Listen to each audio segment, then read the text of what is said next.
Breaking tonight, Russia trying to tighten its grip as we speak on Venezuela in total defiance of the United States' demand that Russia vacate the socialist dictatorship.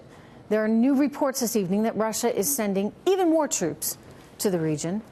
You know, not since the Cuban Missile Crisis in 1962 have we had such an enemy presence in our own hemisphere. This cannot and this will not be allowed. Vladimir Putin, Nicolas Maduro, you are both on notice. All of this, as today marks the 500th day 5 Americans have been held hostage in a Caracas prison by Nicolas Maduro. This is a story that we originally broke, and we've continued to report on exclusively right here on Trish Regan Primetime. I want to give you a quick update. The Vice President, as I said, he did, as well as Mike Pompeo, meet with American families whose loved ones are being held there. And I spoke with the daughters, as well as one of the wives of one of the hostages there. You know, they've had no communication with their father, with their husband, because of the power outages there. So there's a lot of concern that keeps mounting. Joining me right now for a look at how we deal with all of this and how we deal with Vladimir Putin down there is former Trump Deputy National Security Advisor, K.T. McFarland. It is good to see you, ma'am. Thank you for coming on the program.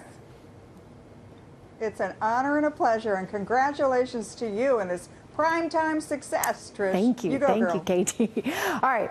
So what's your advice here? What's your advice and what are you hearing from the administration in terms of how you approach this? Because this is, you know, this is a little different than Syria. This is right here in our hemisphere. Yeah, this is. You know, 3 hours from Miami. And we got a problem because all the bad guys are there. Being led, really, by the likes of Vladimir Putin, who's now sending, we have sources that are saying, some special forces into the region and possibly more. KT, how do we get Nicolas Maduro to go? Well, first of all, understand that Putin doesn't care about Venezuela. He doesn't want to get stuck with that and rebuilding Venezuela. When they had Cuba, it practically broke them. So what he's doing in Venezuela is not establishing a military presence that he wants to build out. He's looking for a bargaining chip. He's looking for leverage. Now, what does he want back from that? In 1962, as you just pointed out, in the Cuban Missile Crisis, America had put nuclear weapons, missiles in Turkey that could be aimed at Russia. Well, they responded by sending nuclear weapons to Cuba. What did we do? How did we solve it? At the end of the day, the Russians left Cuba, and we took the missiles out of Turkey. So I think what Putin wants, he wants to trade. He's doing this because he wants us out of Ukraine, where President Trump has been very tough. You know, he imposed new sanctions on the Russians, and he's armed the Ukrainians with lethal weapons, and Putin doesn't like that. Okay, so, you know, you guys are messing around in my backyard. I'm going to mess around in yours? Is that what this is? Tit for tat? Yeah. Okay, so knowing that. It's a tit for tat, but it's also leverage. Knowing that, you know, how do we approach this? Because there is a real crisis there, and people are really suffering there right now because whether they don't have food, they don't have water, and they're growing increasingly frustrated, understandably so, because they have a criminal regime there in power that can't keep the lights on. I mean, they can't help them with basic necessities. So how did the people manage to get Nicolas Maduro out when, you know, the Russians are helping to keep him there? It was one of the first things that I took up as Deputy National Security Advisor in the Trump administration. How do you deal with Venezuela? And this was before the Russians made their move. And here's what we concluded. You know, President Trump was elected to get out of these forever wars and not keep fighting wars of intervention. What we concluded was that the thing that made the most sense in South America, Latin America, and particularly in Venezuela, have it be a regional solution. The Organization of American States. There are some powerful and wealthy countries in South America that can work together to step up and solve the problem. Now, that's really good for a bunch of reasons. It's good for them to show they can get something done and work together. It's good for us because it gets the conclusion we want with us without having to put American troops anywhere near it. Yeah. And then finally, it sends a signal to everybody else that they're capable. The problem, though, is how do you get rid of Maduro? Well, you know, you make him an offer he can't refuse, I guess. Go ahead.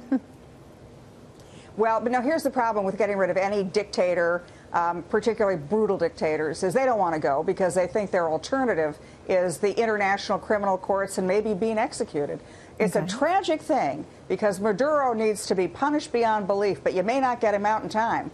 So the better solution maybe he should go live in Cuba. Maybe he should get free passage to Cuba, and then the rest of the world steps in. Right, but you know, he's probably in a position where he's quite fearful, right? Because the Cubans are saying, all right, you're only worth something to us if you're there.